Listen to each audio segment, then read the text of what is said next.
uma puxadinha de orelha, porque minha esposa queria saber o que eu estava fazendo naquele local. Eu falei, Sim, espera aí, o que você é estava possível. fazendo naquele local? Possível. Já surgiu aquela, Pulguinha né, atrás aquela da orelha. pulguinha, né? Eu falei, mas eu não estava realmente lá, não estive lá. Nunca desista, né? Uma sugestão que eu faço aqui, nunca desista na primeira defesa.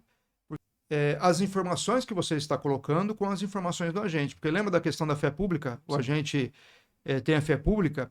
Essa fé pública ela não é absoluta, ela é relativa, mas ela permanece ativa, permanece válida até que você consiga. Olha, muito comum isso em grandes centros, a pessoa passar pelo semáforo vermelho porque tem aquela preocupação de roubos, de alguma coisa mais grave ali em decorrência de você estar parado num local. Neste canal, nós apresentamos para vocês informações relacionadas ao direito de trânsito, tudo que envolve ali Detran, multas, suspensão, cassação da habilitação, todo esse tipo de informação que no dia a dia nosso, na condução do veículo, pode ser importante, pode ser interessante para você. E hoje nós vamos conversar sobre um assunto que, novamente, foi solicitado por vocês em nossas redes sociais, que é a multa de semáforo. Será que passar no amarelo da multa? Será que lugar perigoso, principalmente aqui para a capital de São Paulo, outras capitais, medo de roubo, de assalto? Será que pode passar ali no semáforo vermelho?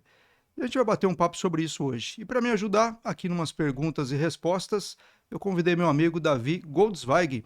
Boa noite, doutor Davi, seja bem-vindo mais uma vez. Muito obrigado pelo convite. Boa noite, doutor Rigamonte. Vamos lá as questões. Na última vez que nós conversamos, que nós falamos sobre semáforo, você trouxe um exemplo prático seu, né? E agora, será que vai ter algum exemplo seu também? Eu vim até de vermelho. Eu tô vendo. Liga por conta disso. Semáforo vermelho. Vamos lá, meu Vamos lá. querido. Fica à vontade nas perguntas aí. O que diz a lei, doutor Rigamonte, sobre avançar semáforo vermelho? Vamos lá. O semáforo vermelho, a capitulação está lá no artigo 208 do CTB, que fala justamente isso, transpor o semáforo vermelho ou sinal de parada obrigatória. São dois dispositivos diferentes, um semáforo vermelho, o próprio nome fala, e a parada obrigatória seria uma placa de pare, uma ordem do agente para o veículo parar. Então nós vamos dividir o bate-papo hoje nosso, focando apenas nessa questão do semáforo, mas o artigo 208 ele traz essas duas e agora deu nó aqui, tá lá, tá escrito lá no 208. Então, o que nós temos de importante aí? O artigo 208, então, como eu disse, ele é dividido em três partes. Duas partes se referem ao semáforo e uma a essa de parada obrigatória. E essas partes, nessas divisões, elas estão estabelecidas lá na Portaria 354 de 2022 da Secretaria Nacional de Trânsito. E lá ela estabelece o seguinte, os códigos de enquadramento. Então, quando a multa por semáforo vermelho for registrada por um agente, por um policial, agente de trânsito, é o código de enquadramento 60501. Quando for registrado por equipamento, é o 60503. Então, nas duas situações, multas de semáforo, um por agente, outro por equipamento, e nós temos esse enquadramento 60501, 60503. Quando a gente fala no 60502, é justamente a multa por desobedecer o sinal de pare ou o sinal de ordem ali do agente. Então, focando hoje no 60501, 60503. São esses três enquadramentos que tem no dispositivo do artigo 208. E qual a infração? A infração é uma multa gravíssima, R$ 293,74 e 7 pontos na habilitação. 7 pontos. 7 pontos. Então, uma multa bem pesada para os padrões aí do Brasil, mas esse é o enquadramento para esse tipo de infração. Legal. E o semáforo amarelo, dá multa? Semáforo amarelo não, né? Muita gente às vezes entende que passou pelo amarelo e foi multado, mas principalmente o semáforo quando ele é eletrônico, você vai observar que existe ali logo após a linha de retenção é aquela linha branca onde nós temos que parar, depois tem uma faixa de pedestres ou não, mas é a linha que a gente chama linha de retenção. Após essa linha de retenção, no caso de semáforo de fiscalização por equipamento, existe umas linhas no chão, um quadrado, literalmente um quadrado. Então, quando o veículo passa por aquela linha, ele passa pelo semáforo, pela linha de retenção, passa por essa linha, o dispositivo ele é acionado desde que esteja no vermelho. Então, o semáforo ele não é acionado, o dispositivo de fiscalização ele não é acionado no semáforo quando ele está no amarelo, mas apenas no vermelho. E aí, no agente de trânsito, obviamente, ele também vai fazer a fiscalização quando o semáforo está no vermelho, nunca no amarelo. E se o semáforo estiver apagado ou intermitente, tem multa? Não, aí nesse caso não, porque a gente chamou do intermitente, muito comum falar de semáforo embandeirado. Embandeirado. Isso. Então ele está no amarelo piscante ou ele está apagado. Nessas condições não tem autuação se caso você passar pelo semáforo, justamente por aquilo que eu comentei. O dispositivo eletrônico, quando há fiscalização no local de maneira eletrônica, o dispositivo ele só é acionado quando você passa no semáforo vermelho. Quando o foco do semáforo está no verde ou amarelo, ele fica inibido. Então ele não é acionado nessas condições, então tanto no embandeirado como no apagado não tem o acionamento do equipamento. E o agente, obviamente, também não vai fazer autuações nesses casos. Tá. Se ficar parado sobre a faixa de pedestre após passar no verde ou amarelo, serei multado? Sim, aí você tem uma outra multa, não por causa do semáforo. Então vamos lá. Se você passa a linha de retenção com o foco do semáforo vermelho, você vai ser multado pelo 208. Quando você passa no semáforo verde ou amarelo e fica imobilizado na faixa de pedestre ou na área de cruzamento, vai ter uma outra autuação que é justamente essa: parar sobre a faixa de pedestre ou na área de cruzamento, mas não do semáforo vermelho.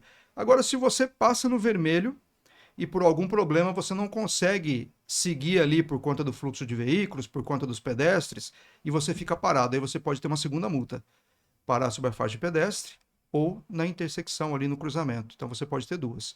Passou no semáforo verde ou amarelo e lá na frente parou na faixa de pedestre ou no cruzamento, é justamente essas multas. Se você passar no vermelho e depois você parar na faixa de pedestre ou no cruzamento, teria ele uma segunda autuação. E as infrações nesse caso? Ali, infração média. Infração média. Infração média. Entendi. Há exceção prevista na lei? No semáforo vermelho, nós temos uma exceção que está lá no artigo 44A, que ele foi estabelecido numa das mudanças aí do Código de Trânsito, e foi estabelecido o seguinte: você pode passar no semáforo vermelho caso você for fazer uma conversão à direita, desde que exista uma sinalização permitindo essa conversão. Então você está vindo no cruzamento, ele está vermelho para todos, mas você vai fazer uma conversão à direita e existe ali uma sinalização permitindo isso. Então, nesse caso, é uma seção que você pode passar no semáforo vermelho. É necessária a placa permitindo a conversão à direita? Isso, é necessário. Então, eu já vi pessoas recorrerem utilizando esse artigo, esse dispositivo, que é o 44A, mas no local não tinha sinalização alguma. Então, ele deveria ter aguardado o semáforo ter aberto ali no verde para ele poder fazer a conversão à direita. Então, já vi recursos desse tipo e, lógico, não tiveram êxito, justamente porque naquele local específico não tinha sinalização permitindo a conversão à direita. E, óbvio, essa conversão à direita ela vai ser permitida quando não vai atrapalhar o fluxo da transversal. Então, são poucos cruzamentos aqui em São Paulo que eu acho que seria permitido isso. Até agora eu não vi esse tipo de situação, pelo menos aqui na capital. Não sei se você chegou a ver algum cruzamento assim, não. Mas existe hoje essa previsão legal, mas por enquanto eu não vi aqui em São Paulo ainda. Existem alguns locais que têm uma conversão à direita, mas ela não faz parte ali do semáforo. Então, quando você tem um semáforo para quem está indo em sentido reto ali na via, mas para quem vai virar à direita, normalmente tem uma alça de acesso, aí tem um outro tipo de semáforo ali, às vezes ele fica no amarelo piscante, alguma coisa do gênero, mas não se enquadra nesse 44A. Esse daí seria específico para isso. Tá? Todo mundo parado no semáforo e você vira à direita, passa pelo vermelho e vira à direita, mas tem ali a sinalização permitindo fazer essa conversão. E nesse caso a infração ela é gravíssima? Se você passar no vermelho, você vai ser enquadrado, mesmo fazendo a conversão à direita, você vai ser enquadrado em transpor o semáforo vermelho, que é o artigo 208, que é a gravíssima.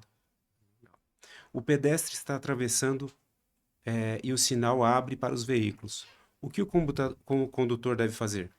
O condutor deve aguardar o pedestre terminar ali a transposição da faixa de pedestre. E às vezes nós somos surpreendidos por algum condutor que fica acelerando. Você já deve ter passado por isso. Já.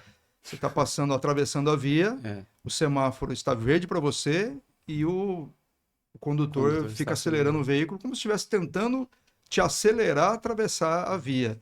Inclusive, quando o semáforo ele fica vermelho para os veículos e você não concluiu a passagem ainda da faixa, o condutor do veículo ele é obrigado a aguardar você terminar. Então, nesse caso, o pedestre, ele iniciou no verde, mas às vezes a via é muito grande, não deu tempo ali, ele é devagar, está andando ali devagar por algum motivo, né? Às vezes até um problema ali de locomoção mesmo. Ele demora muito para fazer a transposição, o semáforo fica vermelho para ele, verde para o condutor, mas os condutores têm que aguardar aquele pedestre concluir a passagem.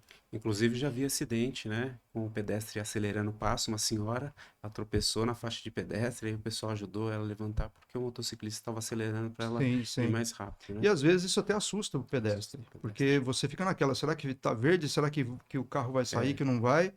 E às vezes você passa em algumas vias que elas são muito movimentadas, e você percebe que às vezes o condutor, principalmente numa cidade como São as Paulo, que nós grandes. estamos aqui, grandes centros, existe aquela vida corrida, aquela Sim, coisa de você ganhar tempo sempre, e às vezes um semáforo verde, um semáforo vermelho, o condutor ele tenta se apressar de alguma forma, sim. mas não é o melhor mecanismo. Inclusive, existe multa para isso. Se o Eu ia agente perguntar agora. entender que. Você já ia fazer essa Eu ia fazer pergunta, essa né? pergunta. Se o agente entender que aquele condutor, de alguma forma, ele está ameaçando o pedestre, existe uma autuação para isso, capitulada, se eu não me engano, lá no 180 do 170 do CTB, Uhum. que fala justamente isso, ameaçar os pedestres ou os demais veículos. Então, não só o pedestre, né, mas se ele estiver tentando ameaçar os veículos de alguma forma, ele pode ser enquadrado nisso daí. Então, ficar acelerando. Você está atravessando a faixa de pedestre ali tranquilamente, e o condutor está meio que acelerando, e você percebe que ele está tentando intimidar o pedestre para que ele passe, para que ele termine a travessia o mais rápido possível, pode ser enquadrado ali nessa infração, nesse enquadramento. Mas no caso, só os agentes ou a fiscalização eletrônica seria. Não, fiscalização eletrônica não consegue, Não nem consegue. existe dispositivo para Uhum, isso. uhum. Mas ele teria que ser pelo agente mesmo. Então, mesmo que tenha uma fiscalização eletrônica local, esse tipo específico de infração tem que ser por agente. O agente precisa abordar o condutor para aplicar a multa? Não, para essa infração não há necessidade. Essa é uma pergunta até importante, porque muitas pessoas entendem que há uma obrigação do agente abordar veículo para fazer a autuação. Até existe uma determinação legal no Código de Trânsito, que está lá no parágrafo 3º do artigo 280, porque a regra é a abordagem do veículo. A exceção seria a não abordagem. Só que em alguns locais, essa abordagem ela se torna, digamos, perigosa para o agente, para os demais veículos ou até mesmo para o veículo que vai ser fiscalizado.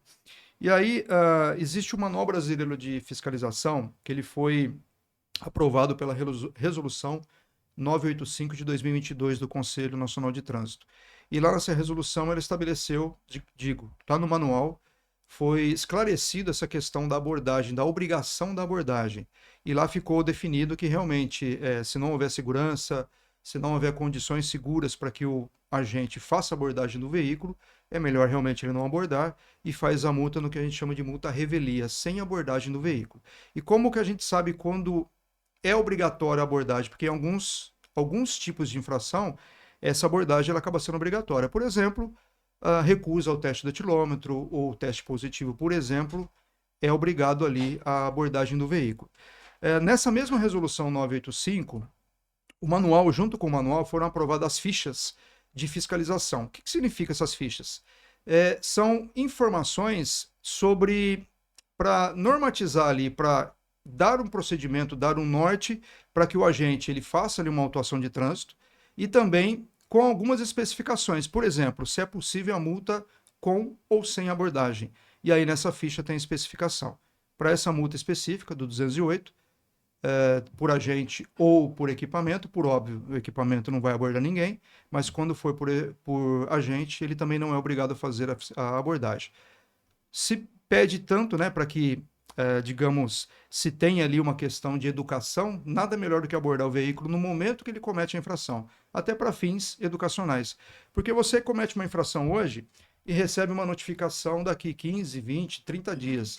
Às vezes você nem se recorda mais de ter Sim, cometido essa infração. comum. Então a parte de educação, ela acaba se perdendo um pouco nisso. Por isso que a abordagem ela é sempre importante, mas a regra de segurança, ela fala Prevalece. mais alto, ela prevalece ali. Realmente, se houver alguma questão que pode ter ali algum aspecto de segurança, tanto para a gente como os demais usuários da via, é preferível realmente que não aborde, anote a placa e faça a multa revelia. Tem que aparecer na foto o foco vermelho do semáforo? Olha, existe uma portaria do antigo Departamento Nacional de Trânsito, portaria 16 de 2004. Ela teve algumas alterações, mas especificamente com relação a isso não. Lá ela fala que o equipamento ele deve registrar a imagem com o foco do semáforo no vermelho, a linha de retenção e, obviamente, o veículo após essa linha. Só que existe uma confusão muito grande que as pessoas acham que essa imagem ela tem que estar dessa forma no auto de infração. E a portaria ela não diz nada disso, ela não determina essa obrigação. Então o equipamento ele tem a obrigação de fazer o registro da imagem com essas informações. Foco do vermelho do semáforo, linha de retenção e o veículo após essa linha. Só que se você observar alguns autos de infração, vou dar um exemplo da Prefeitura de São Paulo, CT, o auto de infração ele não tem essas informações. E aí você vai recorrer com esse argumento? O mais ideal é você solicitar uma cópia do auto de infração ao órgão de trânsito, ela será apresentada para você expandida, e nessa foto expandida você vai conseguir verificar ali o vermelho e a linha de retenção. E lembrando que os semáforos, eles ficam inibidos no verde e no amarelo. Então, por óbvio, se ele estiver, obviamente, né, aí, se ele estiver correto, não tiver nenhuma falha no equipamento, isso pode acontecer, ele acionar no amarelo no verde, então você vai ser multado nessa condição. E aí a foto ela vai ser imprescindível para você comprovar que não passou no vermelho.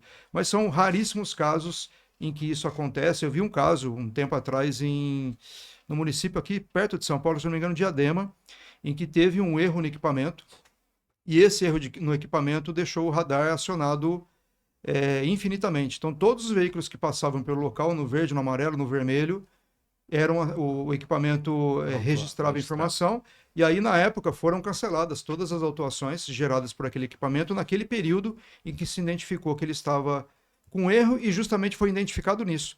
Quando se verificou as imagens, via que o foco estava no verde ou no amarelo e o radar estava registrando as infrações. Então, lembrando mais uma vez, portaria 16 de 2004, não há obrigação de constar na foto que vem no auto de infração ou até na notificação, a imagem com o foco vermelho e a linha de retenção. Isso me faz lembrar de uma outra situação, no caso de radar de velocidade. O equipamento de velocidade ele tem que registrar o volume de trânsito ali no local, que a gente chama de VDM, volume diário médio, ou volume diário mensal, ou horário, dependendo ali do que a autoridade de trânsito prefere, né, do que ela precisa. Essa informação o equipamento tem que registrar, e na portaria do Inmetro, que regulamenta esse tipo de fiscalização, ela determina que o equipamento deve registrar isso, deve inclusive ter ali a marcação de longitude e latitude. E as pessoas, quando vê essa portaria, elas entendem que essa informação tem que estar no auto de infração. E não há obrigação de estar no auto de infração, na notificação. É um registro interno do aparelho que serve para subsidiar a autoridade de trânsito para algum estudo, alguma coisa do gênero. Então, trazendo ali por analogia essa questão do radar, equipamento de velocidade, para essa questão de semáforo seria o mesmo exemplo. Então, há essa obrigação do equipamento registrar a imagem, mas não há obrigação de ter essa informação dessa imagem ampliada estar no auto de infração. Então, recorrer apenas por isso não é o melhor caminho, porque realmente o equipamento seria melhor pegar a imagem ampliada para poder verificar se aí sim o equipamento estava acionado no vermelho ou nas fases verdes e amarelas. Mas, caso contrário, não é a melhor alternativa. No caso, a multa pode ser cancelada por falta de foto, sim ou não? Sim. Depende. Aí, se a multa for pelo 60.503, que é por equipamento, eu obrigatoriamente tenho que ter imagem. Se for por agente, não. Mais um erro também que eu vejo as pessoas comentarem. Mas eu preciso de uma prova que eu passei pelo semáforo vermelho, porque não tem imagem no auto de infração nem na notificação. A prova é a palavra do agente. Então ele viu, ele constatou a infração, que passou, que transpôs o semáforo no foco vermelho, ele fez a autuação e não precisa de imagem, mesmo porque vai ser inviável para o policial, toda vez que ele vê uma infração de trânsito, ele sacar ali uma máquina fotográfica, um celular para poder registrar a imagem, não vai dar nem tempo. Então, nesse caso de infração registrada por agente, 60.501, não é obrigatório o uso de imagem, só se for por equipamento lá no 60.503. E estes equipamentos, eles precisam ser aferidos? O equipamento ele é diferente, mais um erro também das pessoas. Porque o que as pessoas entendem? Como o equipamento de velocidade ele é um equipamento metrológico, ele mede alguma coisa, ele há necessidade de ser aferido a cada 12 meses. O equipamento que fiscaliza a infração de semáforo é um equipamento que a gente chama de não metrológico. Ele aciona ou não aciona, ou ele aciona ou fica inibido. Nessa condição, ele não precisa de aferição. É o famoso sim, não. Não é binário, 0, 1. Então ele é uma. Como ele não mede nada, ele não faz aferição de nada, ele só é acionado ou não é acionado, não existe essa aferição a cada 12 meses. Então ele é instalado no local e é feito ali, obviamente, uma primeira análise para ver se ele está funcionando de maneira correta, e a partir daí ele não tem mais essa obrigação de fazer essa aferição a cada 12 meses, igual o equipamento de radar. Então, equipamento de radar é um equipamento metrológico, equipamento de semáforo, ele é não metrológico. Balança metrológica, etilômetro, bafômetro metrológico, mas esses daí precisam ser aferidos a cada 12 meses, mas no caso do semáforo, não. Então, uma aferição inicial, aferição não. Na verdade, ele vai ser verificado inicialmente para ver se ele está acionando de maneira correta ou não, e a partir disso não há essa necessidade de verificação a cada 12 meses. Há regras para instalação desses equipamentos? Sim, há regras. Existe um estudo, um projeto, se não me engano, chama Projeto Tipo, que ele é feito para instalação do equipamento num determinado local. E esse projeto tipo, ele fica à disposição das pessoas, caso as pessoas tenham interesse em obter informações a respeito desse documento, ele fica à disposição. Não é obrigatório ter essa informação no auto de infração e nem na notificação, mas para a instalação do equipamento, há necessidade de fazer esse projeto tipo. Então vai ter algumas informações ali a respeito do equipamento, por que ele está sendo instalado no local, e a partir da instalação, esse documento fica à disposição, né, no órgão autuador, para que as pessoas possam ter acesso e entendam por que ali foi instalado um equipamento semafórico. Existe um tempo entre o vermelho acender e a multa? Ótima pergunta. O tempo de retardo, que é chamado isso. Então, esse tempo de retardo ele é programado pela autoridade de trânsito. Ele pode ser de 0 até 5 segundos. Então, se for 0, imediatamente o veículo vai ser autuado. Se for até 5 segundos, o semáforo ficou vermelho. Então, vai ter ali um tempo de retardo, 1, 2, 3, dependendo do tempo ali que a autoridade determinar, para que esse equipamento ele seja acionado. Isso se chama tempo de retardo. Então, pode ser de 0 até 5 segundos. Há margem de erro, como nos radares? Não, não existe margem de erro, porque, novamente, a gente não está lidando com equipamento metrológico. Então, o metrológico tem margem de erro, né? Então, no equipamento de velocidade, tem ali uma certa velocidade, até 100 por hora, a margem de erro é de 7 quilômetros.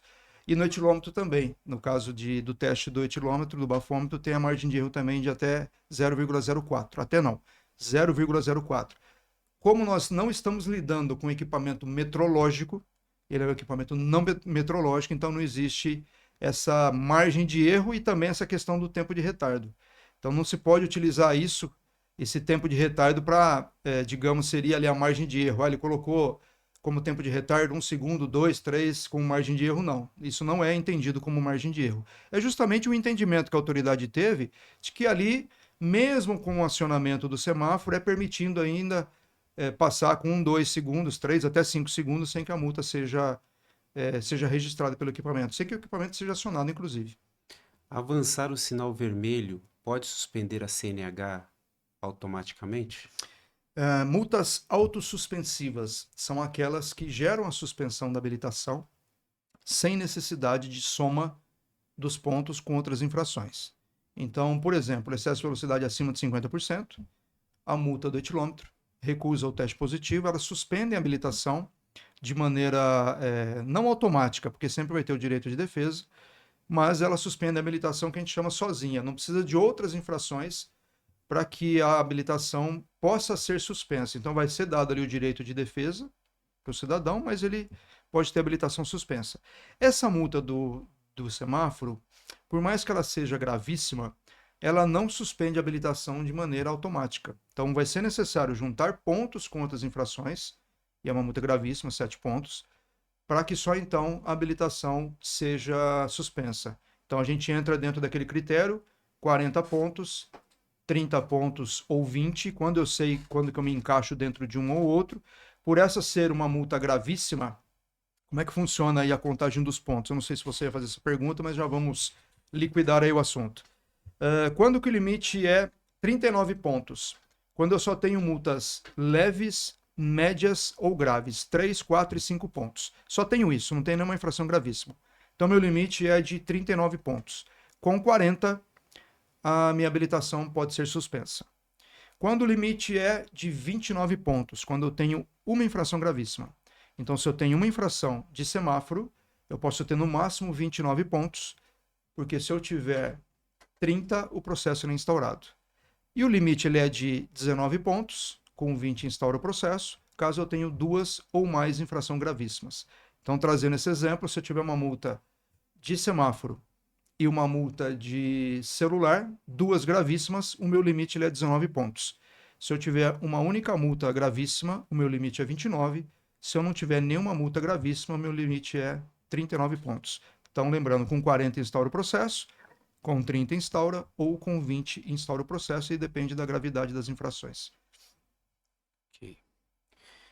No caso de veículo de frota sem condutor identificado, a multa dobra? A multa dobra. Como é que funciona aí nesse caso? A multa dobra não, na verdade, o que acontece aí? Quando o veículo ele é de pessoa jurídica, que a gente chama de veículo de frota, não se sabe ali, não existe uma pessoa física para assumir a pontuação. Então, no nosso caso, eu e você, se nós temos um veículo particular, no nosso nome, pessoa física, se eu não fizer a indicação do condutor, aquela pontuação vem para mim, porque o órgão de trânsito entende que era eu que estava dirigindo. Eu fiquei inerte, porque fui eu que cometi infração, a pontuação vem para mim. Só que no caso de pessoa jurídica, não tem como você penalizar por pontos uma pessoa jurídica. E aí há a obrigação de você fazer a indicação do condutor. Quando essa pessoa jurídica, esse proprietário, ele não faz a indicação do condutor, o órgão de trânsito ele gera uma outra multa, que nós chamamos multa por não identificação de condutor, ou multa NIC, que ela é o valor da originária, só que multiplicado por 2. Então, no caso do semáforo, é uma multa de aproximadamente R$ 300, R$ 293. Ele vai receber a multa originária, R$ 293, e a multa NIC de aproximadamente R$ 600, porque ela vem dobrada. Então, não é que a pontuação dobra, é só a multa que dobra, por quê? Porque não tem a indicação do condutor. Então, esses pontos eles vão se perder, eles não vão para ninguém. Ah, mas então não vai para a pessoa jurídica? Não, não vai para a pessoa jurídica. Ah, mas não vai para o proprietário da pessoa jurídica? Não, também não. Então, os pontos eles se perdem. Por conta disso, existe a multa originária e a multa por não identificação de condutor, que ela vem com valor dobrado.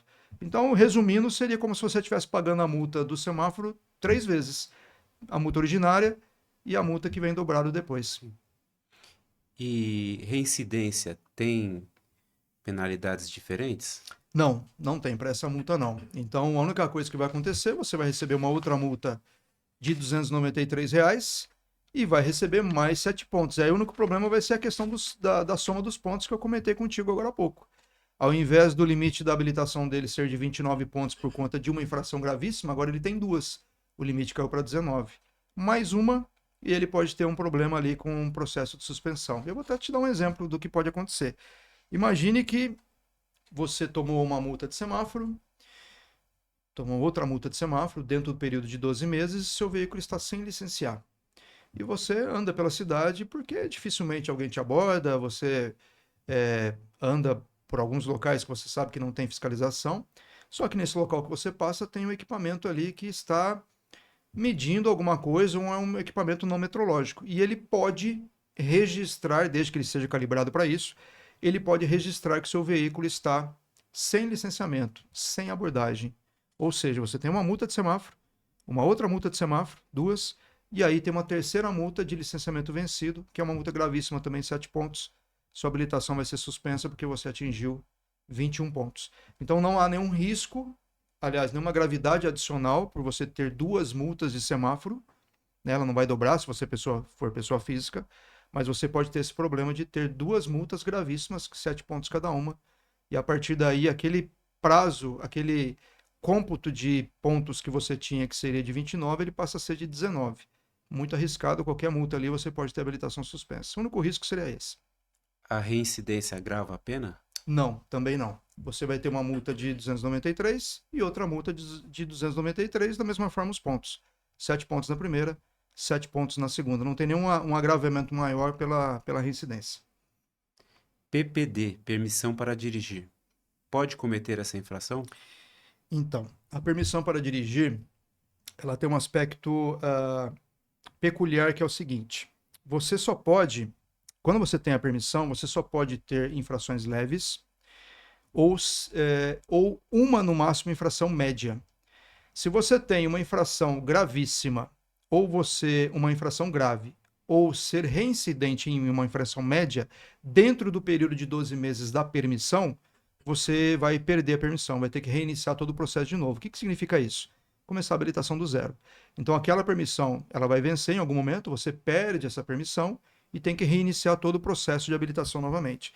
E essa infração de semáforo, por ser gravíssima, ela vai gerar justamente isso. Você vai perder a habilitação porque você cometeu uma infração gravíssima dentro do período de 12 meses. Não pode gravíssima, não pode grave e não pode ser reincidente em infrações médias. Se tiver duas infrações médias, mas eu tenho uma média e uma leve, sem problema. Eu tenho uma média e várias leves, sem problema. Eu tenho uma grave e uma média.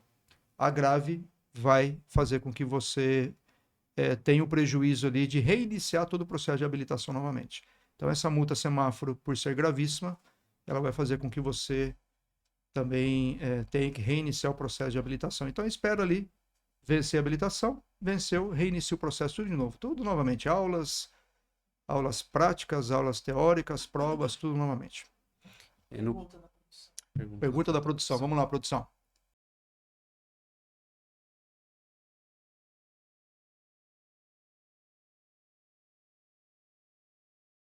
Sim, perfeito. Vamos lá. A pergunta da produção, não sei se vocês ouviram, foi o seguinte: mas eu tenho permissão, mas o veículo não está no meu nome. Então, essa multa ela vai para, se você não fizer indicação de ninguém, essa multa vai para o proprietário e não para você. Mas eu tenho permissão, e aí tem um risco. Eu tenho permissão, não estou dirigindo o veículo, outra pessoa estava dirigindo e cometeu a infração. Você, como proprietário, tem que fazer a indicação do condutor, ou você vai assumir aquela penalidade de 7 pontos. Mas vamos lá, eu não recebi a notificação, não fiquei sabendo dessa multa, não era eu que estava dirigindo e tenho a permissão. O que vai acontecer? Com essa multa gravíssima, ela vai ser inserida na sua habilitação e você vai perder a habilitação. Mas não tem alternativa? Se você perder o prazo para fazer a indicação do condutor, só consegue pela via judicial. Então não existe ali um aumento do tempo para que você faça a indicação. Você, olha, eu não recebi a notificação, eu queria fazer a indicação no condutor. Se já passou esse prazo, a autoridade de trânsito ela não tem obrigação de aceitar. Então uma sugestão que eu faço aqui para quem tem permissão, é muito arriscado você ter permissão para dirigir e ter um veículo no nome. Não porque você vai cometer infração de trânsito, mas às vezes outra pessoa comete, você emprestou ali para um parente, para sua mãe, para seu pai, para sua esposa, para seu irmão, ou até para seu filho, e essa pessoa cometeu infração de trânsito, você não recebe a notificação de autuação, não faz a indicação do condutor e automaticamente essa multa vem para você. Então, sugestão é que não tenha veículo no nome enquanto estiver com a permissão, justamente para evitar que você tenha algum tipo de problema em, por exemplo, não receber a notificação e por conta disso não conseguir fazer a indicação do condutor. Então, se o veículo não foi abordado, o veículo não é de propriedade do permissionário, ele tem que fazer a indicação do condutor para que não tenha o problema de assumir aquela pontuação. No caso...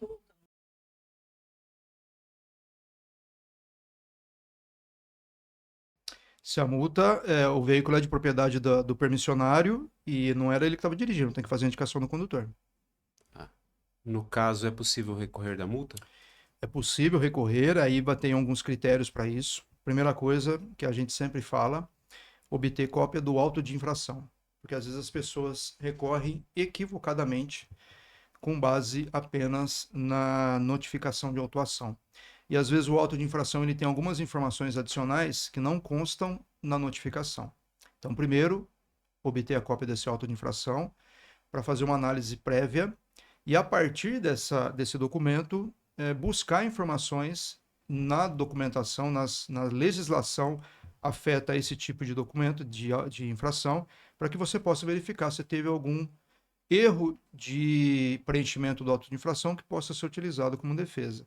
E aí, obviamente, eu já citei aqui a resolução, aliás, a portaria 16 de 2004 do Denatran, que é onde tem algumas informações sobre esse tipo de fiscalização. Portaria 354 de 2022 da Senatran, Secretaria Nacional de Trânsito. Resolução 985 de 2022 do Conselho Nacional de Trânsito, que é o Manual Brasileiro de Fiscalização. E a parte, capítulo 16 ou 17, se não me engano, do Código de Trânsito Brasileiro, que fala sobre a parte processual dos recursos em si. Tem outras legislações aí, mas basicamente seria isso, só para começar a entender ali como é que deve ser esboçado, como é que deve ser analisado o auto de infração e a partir daí estabelecer estratégia de defesa. Mas existem algumas alternativas, só que tudo começa com auto de infração. Tem que analisar muito bem esse documento para poder entender ali as alternativas e o que pode ser buscado como estratégia de defesa nesse recurso. Há fases, né, dos recursos? Sim, toda autuação, toda multa de trânsito, ela prevê 3 fases de defesa. Então nós temos primeiro a defesa prévia ou defesa da autuação, recurso em primeira instância ou recurso jari, que é o que todo mundo conhece, recurso em segunda instância ou recurso CETRAN. Então temos sempre 3 fases. Como é que funcionam essas fases? A primeira defesa, a defesa prévia, ela é estabelecida como data limite, aquela que consta na notificação de autuação. Qual notificação é essa? Primeiro, que no próprio documento vem escrito notificação de autuação. Segundo, que fica mais fácil para ser analisado, ela não tem informações para pagamento da multa. Ela tem informações para indicação do condutor. Então, vai ter ali um requerimento para fazer a indicação do condutor e não tem informações para o pagamento da multa. Então, a notificação de autuação é essa. Apresentei a defesa ou não e recebi ali a notificação de penalidade. Essa notificação de penalidade, o próprio nome já fala, ela estabelece ali os indicativos para que você faça o pagamento da multa. Além do pagamento da multa, tem ali a data limite para você apresentar o recurso em primeira instância ou recurso jari.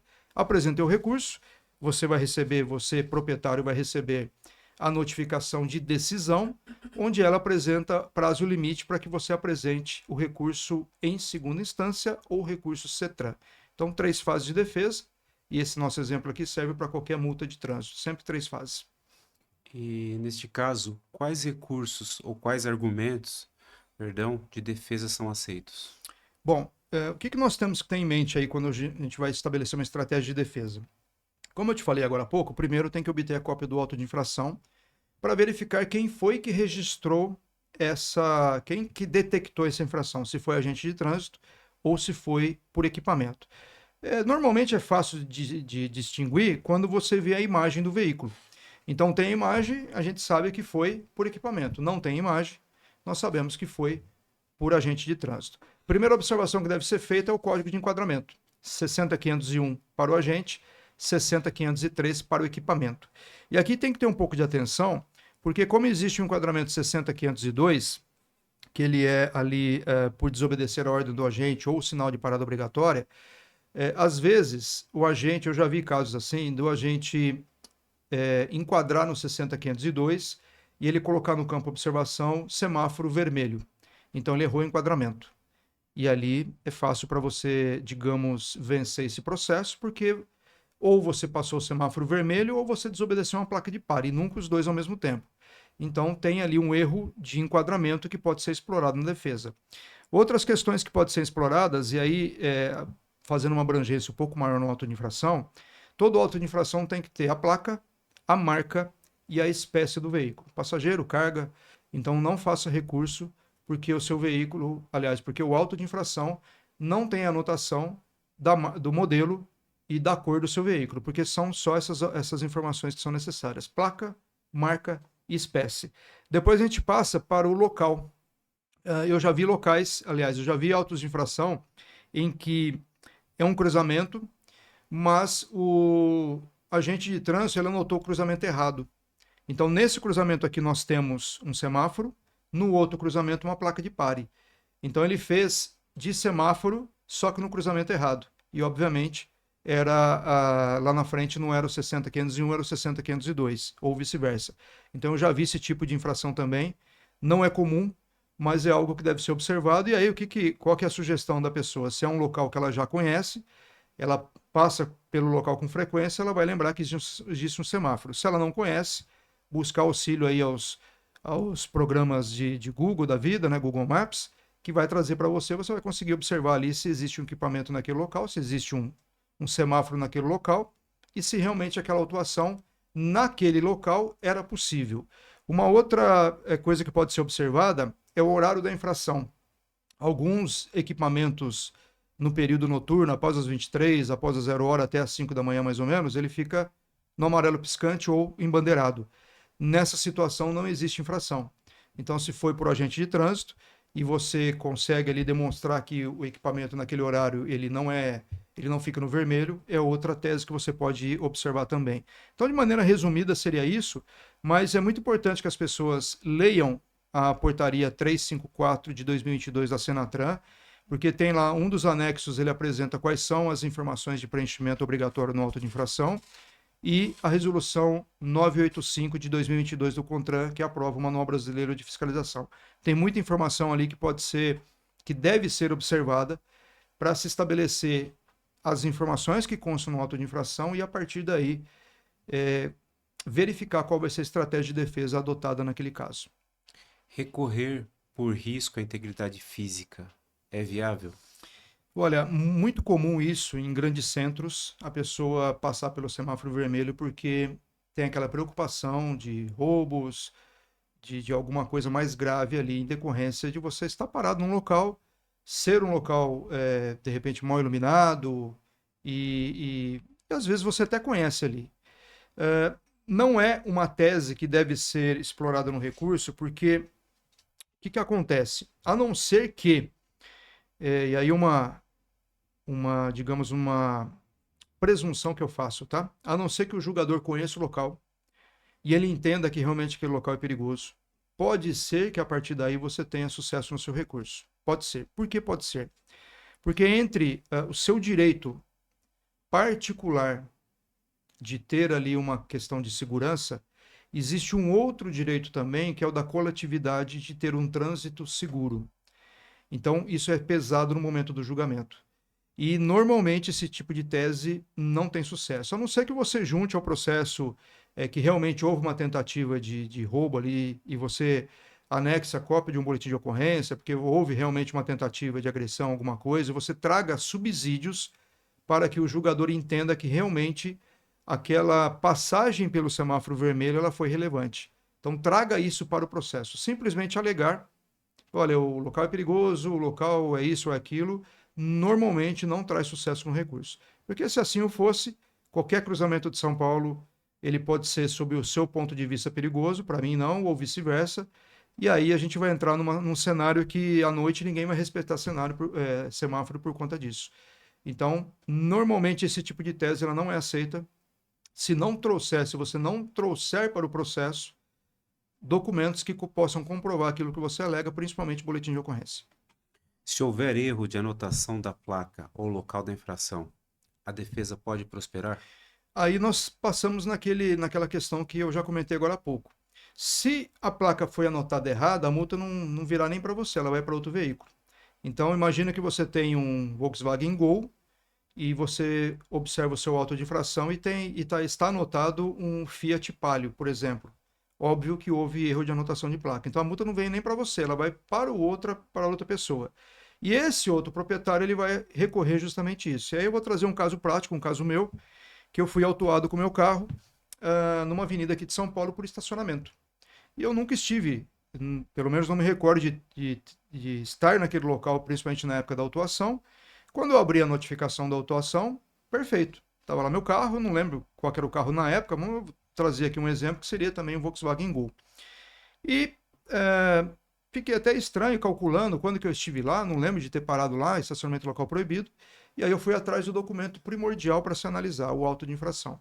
Quando eu peguei o auto de infração, era a placa do meu carro, só que com as características de um outro veículo.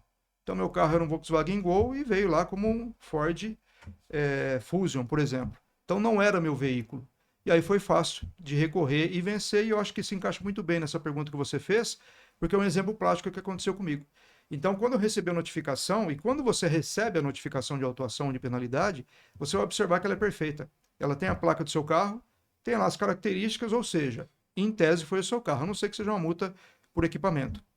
Mas esse caso não era. E aí a busca da cópia do auto de infração foi primordial para demonstrar para o julgador que não era meu veículo. Então fiz uma defesa muito simples, de 2 ou 3 páginas, não me recordo agora, mas recortei o auto de infração onde aparecia ali os dados do meu veículo, recortei o documento do meu veículo onde comprova que era um Volkswagen Gol, fiz as comparações e o recurso foi deferido na primeira defesa. Então, um erro de placa, essa multa ela não vem para você, ela vai para uma outra pessoa, desde que essa placa exista, e essa outra pessoa que vai acabar recorrendo, porque ela vai identificar que o veículo não é dela, e é muito, muito fácil de identificar isso por conta de um erro de, digamos, um veículo diferente. Só que aí vem um problema. E se o veículo for igual? Eu tenho um Volkswagen Gol e foi autuado em um outro local também um Volkswagen Gol. Como é que eu vou me defender nesse caso? Aí nós temos uma dificuldade, porque você vai ter que comprovar que o seu veículo não estava naquele local. Ah, mas eu estava trabalhando, ok, mas seu veículo poderia estar com outra pessoa, emprestado ali para um amigo, para uma esposa, para o marido, para os filhos, para o pai, para a mãe. Então, outra pessoa poderia estar conduzindo o seu veículo naquela oportunidade. Quando você se depara com uma situação como essa, você tem que tentar, nem sempre é possível, tentar comprovar onde o veículo estava. Então, sugiro buscar imagens de onde o veículo estava e fazer o seu recurso muito bem embasado, demonstrando essas informações. Colar ali o vídeo, né, o link do vídeo onde está esse veículo, onde estava esse veículo na data da infração. E aí o julgador ele vai ter que pesar as informações que você está colocando com as informações do agente. Porque lembra da questão da fé pública? O agente tem a fé pública. Essa fé pública ela não é absoluta, ela é relativa, mas ela permanece ativa, permanece válida até que você consiga comprovar o contrário. Então você vai ter que buscar algumas informações, ticket de estacionamento, por exemplo, se você deixou o carro no estacionamento, por isso a importância de você sempre, quando sair do estacionamento, pegar ali o ticket, uma nota fiscal, para que a gente está pensando aqui numa maneira preventiva, vai que meu veículo seja multado. Então você tem documentações ali para comprovar isso, imagens de circuito interno de empresa, de casa, de rua, mas colocar o vídeo, o link do vídeo ali para que a pessoa, o julgador, ele possa acessar aquele vídeo, né? Sobe no Google Drive ou outro dispositivo ali para que ele consiga assistir aquele vídeo, para que ele consiga identificar e a partir dessas informações ele tente buscar informações adicionais para verificar se você tem razão ou não. E aí eu vou trazer um outro exemplo aqui que eu tenho, que não é uma característica dessa, mas houve uma infração de trânsito que o agente entendeu que um determinado condutor ele estava transitando numa via de mão única, ele estava transitando na contramão. Curiosamente, ou por ironia do destino, ele estava na esquina de 2 ruas, de um cruzamento, numa oficina. E ele sai dessa oficina, ele dá ré e entra na via normal que ele estava vindo. E ele cruza com uma viatura. E a viatura não viu ele saindo da oficina. O pessoal da viatura entendeu que ele estava saindo dessa via pela contramão. E aí ele recebeu uma multa de transitar na contramão. O que ele trouxe para mim? Ele trouxe o vídeo dessa saída dele da oficina e entrou na rua e dá para ver, inclusive, a viatura vindo e passando pelas imagens. O que eu fiz? Eu subi esse arquivo 1 ou 2 minutos antes, que pega ele saindo do estacionamento, e mais 1 ou 2 minutos depois, que mostra a viatura passando. Subi esse arquivo no Google Drive, coloquei o link para o julgador analisar as imagens e colei algumas imagens em sequência para demonstrar o que tinha acontecido. E a partir daí, dá ali um desejo no julgador de analisar o vídeo. Não é mostrar para ele, não simplesmente, olha, tem um vídeo aqui, assim, assim, assim. Então eu colei essas imagens e a partir dessas imagens, mais o link do vídeo, a gente conseguiu sucesso no recurso. Então, demonstrar para o julgador, porque para o julgador, você tem que levar as informações prontas já. Não espere que o julgador vá atrás de informações adicionais. Leve essas informações prontas, porque ele tem o auto de infração e ele precisa de alguma coisa que contradiz esse auto de infração. Então não adianta você simplesmente alegar. Só alegar entre a sua palavra e a palavra do agente, vence a dele. Então você tem que trazer documentos, provas que comprovem aquilo que você está alegando. E aí, nesse caso, as imagens ela podem auxiliar de alguma forma. É possível converter multa em advertência? É possível, mas não essa. A conversão da multa em advertência está prevista lá no artigo 267 do CTB, só que ela só é aplicável para multas leves ou médias, e desde que você não tenha nenhuma infração nos últimos 12 meses. Como essa multa ela é gravíssima, você não consegue pedir a conversão da multa em advertência. Infelizmente, para essa não é possível. Mesmo que você não tenha multa nenhuma na habilitação, Essa não é não possível. é possível porque ela é gravíssima. Se a sinalização estiver mal conservada ou ilegível, é possível questionar a autuação? Sim. O que você vai questionar? O que você vai observar? A faixa de retenção, a linha de retenção, para ver se ela está legível.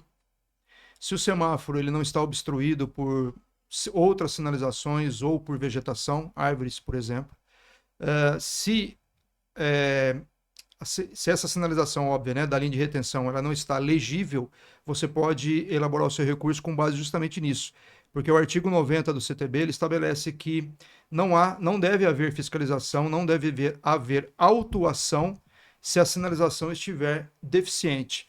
Então, se a linha de retenção, se ela não estiver visível, se ela estiver desgastada, se ela estiver com algum tipo de problema, você pode recorrer e, lógico, demonstrando por meio de provas o que você vai fazer, foto do local para demonstrar essa informação. Se for o caso, pedir documentos adicionais para a Secretaria Municipal onde ocorreu aquela infração, sobre a legislação, ou sobre, aliás, a sinalização, ou até fazer um pedido para a prefeitura do município para fazer a regularização da sinalização. E aí o que a prefeitura vai fazer? Ela vai até o local, vai fazer a regularização, e aí o que você vai pedir adicional para a prefeitura? Uma certidão dizendo que teve uma manutenção na via naquele dia e qual foi a manutenção que foi feita. Então você consegue aí por meio de provas analisar e comprovar isso. Mas aí você vai me dizer o seguinte, bom, mas eu não tenho infração nenhuma no meu prontuário, só tem essa multa de 7 pontos, vale a pena todo esse desgaste, né? Essas análises, porque se eu não recorrer, eu posso pagar multa com 20% de desconto ou 40%. Então, às vezes, é mais barato eu pagar a multa e abdicar dos recursos do que correr atrás de toda essa documentação.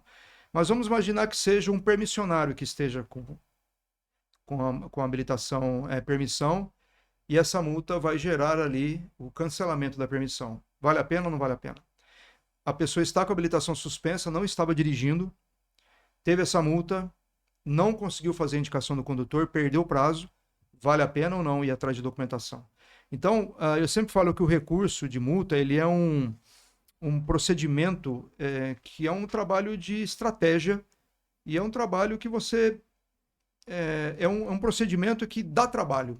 Não é uma coisa simples de você fazer. Não é entrando na internet pegando um modelo que vai servir para qualquer situação. Às vezes você até acha, olha, tem um modelo aqui que está dizendo que a sinalização, a linha de retenção ali do semáforo, ela está ruim, ela está deficiente. Eu achei um modelo justamente disso, ótimo. Mas não vá utilizar um modelo desse se a sinalização está perfeita, se a prefeitura acabou de revitalizar ali a sinalização, é um recurso que não vai dar certo. Então, modelos de internet, eles podem ser úteis desde que eles se encaixem perfeitamente no seu caso. Se não, prefira, pode até pegar o modelo, mas utiliza só esqueleto e coloque suas próprias argumentações. E, como eu te disse, às vezes é bem importante você ir atrás de documentação para que você possa, de repente, subsidiar o seu recurso e, com isso, ter informações adicionais ali para poder estabelecer estratégia até se defender e, óbvio, com chances muito maiores de sucesso. Por este motivo, nós sempre recomendamos que se procure um especialista na área, né, para ter Seria informação. sempre interessante assistir um podcast como esse. Sim. É importante para que a pessoa entenda justamente aquilo que dá certo, o que não dá certo no recurso, porque muitos testes nós já fizemos em termos de recurso. Hoje nós não fazemos mais testes, a não ser que nós tenhamos ali uma tese nova, algo que foi desenvolvido novo e que a gente vai utilizar ali como, digamos ali, teste, né? Pegar os primeiros casos e fazer teste. Mas como nós já atuamos há muitos anos com esse tipo de, não só com esse tipo de recurso, mas com recurso no geral, Nós já temos algumas teses que já deram certo em algum momento, desde que aplicáveis naquele caso, nós podemos utilizá-la. Então, não estou utilizando o modelo? Estou utilizando o modelo, mas um modelo que eu já testei, que já foi utilizado, que já deu certo, então eu trago essa argumentação para esse recurso aqui. Às vezes eu trago mais de uma argumentação, trago 2, 3 argumentações, para deixar aquele recurso mais sustentável possível. E, obviamente, a partir daí aumentar as chances de sucesso. Mas aí você me fala, não, mas mesmo assim eu apresentei a primeira defesa e perdi. Não desista. Por isso que existe o recurso em primeira instância e o recurso em segunda instância. E quem julga esses recursos? A defesa prévia é a própria autoridade de trânsito que vai fazer o julgamento. Então, se a multa foi prefeitura, DR, qualquer órgão de trânsito, quem vai fazer a análise daquele auto de infração é a autoridade de trânsito, óbvio que é alguém por ele delegado, né? Ele passou a missão para alguém.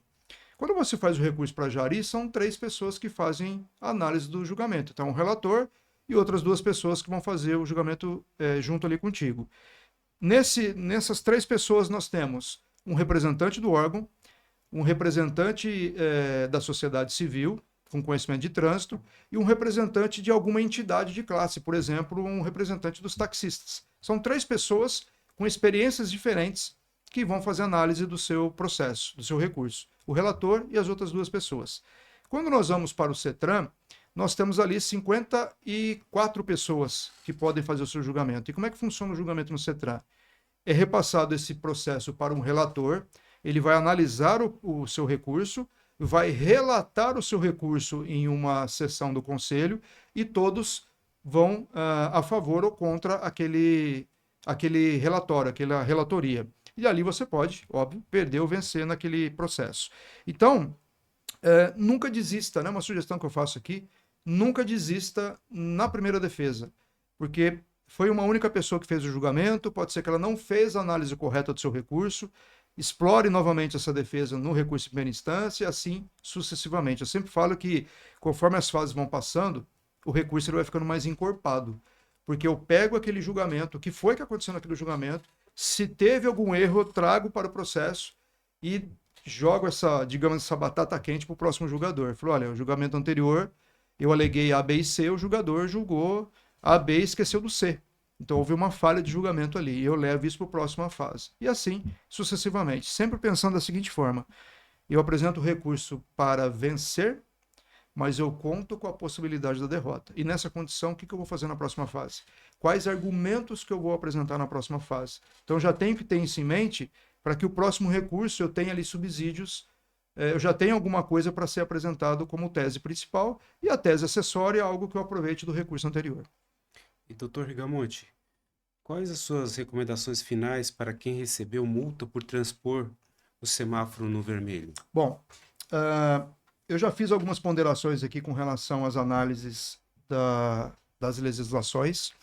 O que eu sugiro é que se solicite cópia do projeto tipo para ver por que aquele semáforo foi instalado. Existe um projeto também, um projeto justificativa para o tempo de retardo do semáforo. Então, pedir a cópia desse documento também. Cópia do auto de infração.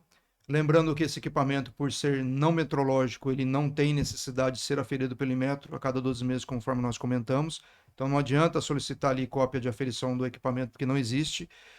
Cópia do auto de infração e as legislações. Feito tudo isso, você vai fazer uma análise com base, primeiro, no auto de infração e depois nos documentos fornecidos pela prefeitura, o projeto tipo, o projeto justificativa, e a partir daí as legislações. Por que é importante, repetindo, por que é importante o auto de infração? Para você verificar informações que não necessariamente elas estão ali no campo, elas estão na notificação. As notificações normalmente elas não vêm com o campo de observação preenchido. Então o auto de infração ele vai trazer essas informações para você.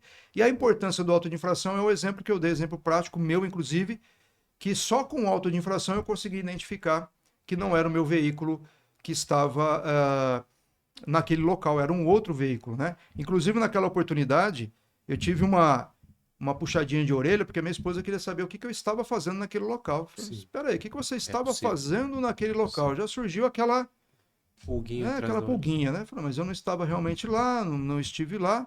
E aí, com auto de infração, consegui comprovar que não era meu veículo, e aí tive sossego, né? Tive ali a tranquilidade de, Sim, né? sim. Duas tranquilidades. Consegui vencer o recurso e a esposa ficou tranquila porque ela ficou A sabendo, argumentação foi válida. foi válida. Isso é Provas importante. irrefutáveis, inclusive, porque eu apresentei o Sim, auto de sim, infração, sim. não era eu. Hum. Ela olhou e falou: realmente não era você. Ficou ainda com uma dúvida, mas não, realmente não era você, porque não é o lugar que você vai e não era o seu veículo. Embora seja a placa, mas não era o seu veículo, porque aqui o seu carro era um Fiat ou Volks, aqui é um veículo, tá, então beleza, então eu consegui escapar. Olha a importância de obter o auto de infração, porque eu resolvi dois problemas com um documento só. Eu percebi que há uma marcação cerrada aí, né, doutor? Tem que tomar cuidado, Toma cuidado. porque toma cuidado, toma conta do patrimônio, toma Toma conta conta do do patrimônio. patrimônio. Isso é importante. Mas foi tranquilo, porque, né, aquele susto. Agora imagina se tivesse no auto de infração, a gente tivesse anotado certinho ali a placa e o veículo, né? Às vezes até o mesmo veículo, porque pode acontecer isso de você ter um veículo, exemplo de novo, um Volkswagen Gol com a placa X e ter um outro veículo com uma placa próxima, ou a gente erra um número, uma letra e cai a multa em você. Às vezes até a mesma cor, né, doutor? Às vezes. Quem nunca, né, no Quem nunca? estacionamento do supermercado não foi no carro achando que era o dele, na verdade era de outro proprietário, quando você olhou a placa, nossa, parecia o meu. Eu não tive isso, mas pelo jeito acho que o senhor É a já idade, né, doutor? É a vai idade chegar na já. idade. Vai chegando a idade, acontece esses lapsos. Aí você chega, por isso que é importante você ter sempre o alarme na mão, porque Sim, aí você apita o alarme, ele vai muito, tocar. né? Porque Dá uma às vezes, disfarçada. às vezes você está chegando num carro, mas você apita o alarme e toca dois, três carros para frente, você Sim. passa tranquilamente Nossa, e disfarça, né? E vai pro seu, disfarça né? Fala assim, e vai para o quase. seu normalmente. Mas quem nunca, né? É, Então, realmente, você deu um exemplo muito bom aí também na questão de estacionamento no shopping, que quando você lembra onde deixou o carro, porque às vezes sim. você não lembra, Às vezes você não lembra, né? mas se lembra, aí você tem que tomar cuidado com relação a isso. Ainda mais hoje que tem muitos carros cinzas, muitos carros brancos, Então, né? Não tem mais aquela cor dos veículos. isso. Então pode ter isso também. Eu queria fazer um comentário aqui que você acabou não perguntando aí. Eu não sei se você tem mais perguntas, mais alguma coisa. Não, aqui foram essas. Existe uma resolução do CONTRAN, a resolução 4, se eu não me engano, 483 de 2014, que ela aprova o Manual Brasileiro de Sinalização, volume 5, que ele fala especificamente de sinalização semafórica. Então é um outro documento que eu acabei não comentando aqui, uma outra legislação que o condutor ele pode utilizar como parâmetro de estudo para estabelecer principalmente a questão da sinalização, porque nesse manual existe ali qual que é a distância mínima da linha de retenção até o foco do semáforo. Existem algumas informações bem interessantes com relação à sinalização. Então, Resolução 483 de 2014 do CONTRAN, que aprova o Manual Brasileiro de Sinalização, que é o Manual 5, se não me engano, o Manual 5, que ele aprova ali essa questão da sinalização. Dúvidas, meu querido? Alguma dúvida particular que você tenha? Tem uma dúvida só se a Produção tem alguma dúvida? Nenhuma? O Vini tá até dormindo ali agora que eu tô vendo ali. Maravilha, meu querido. Bom, suas considerações finais, por favor. Eu agradeço o convite, estou sempre à disposição, sempre que for convidado. Parabéns pelo programa. Achei que já é um sucesso esse programa e participar cada vez é engrandecedor. Muito obrigado, doutor Rigamonte, pelo convite. E eu que agradeço. Você sabe que é um prazer sempre receber você aqui Obrigado. nesse nosso bate-papo. E obrigado a você que esteve conosco até esse momento. Se esse vídeo serviu para te elucidar algumas dúvidas, ou se você sabe de alguém que foi multado por essa infração, compartilha com ele. Considera se inscrever no canal, caso você tenha aqui algumas informações que foram úteis. Nós temos vários vídeos sobre o direito de trânsito, outros virão, e por conta disso, eu te agradeço por estar conosco até esse momento e te espero no próximo vídeo. Um abraço.